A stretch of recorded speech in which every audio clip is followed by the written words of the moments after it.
Transportasi umum dirancang untuk melayani semua, termasuk warga dengan kebutuhan khusus. Namun sebuah kejadian di Bulungan, Jakarta Selatan menjadi pengingat bahwa keamanan tak cukup hanya diatur. Ia harus hadir dalam praktik harian. Selamat siang. Video yang beredar di media sosial menunjukkan seorang wanita tunanetra terperosok ke selokan besar di sekitar halte Transjakarta PLN Bulungan. Wanita berkerudung memakai jaket, ransel, dan tongkat terlihat terjatuh ke dalam got. Pakaiannya kotor, tubuhnya basah. Dalam narasi yang beredar, kejadian diduga terjadi saat ia turun dari bus dan tidak mendapat pendampingan hingga titik aman.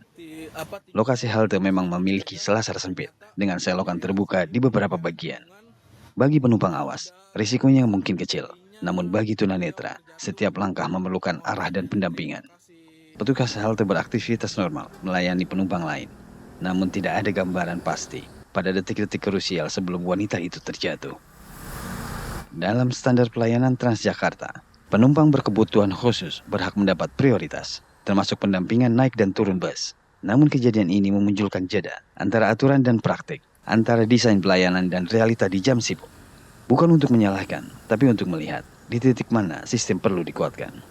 Di lokasi ini, akses pejalan kaki dan selasar halte berdekatan dengan selokan terbuka.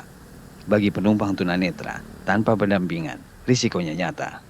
Inilah titik yang perlu dievaluasi, baik dari desain maupun prosedur tugas.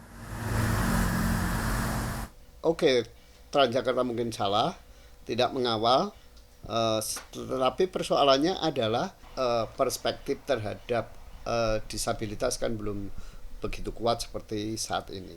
Jadi saya kira kalau mau diakui ya itu masih banyak halte-halte TJ yang belum dapat diakses oleh disabilitas. Tetapi kan harus kita sadari bahwa halte ini bukan domainnya Transjakarta.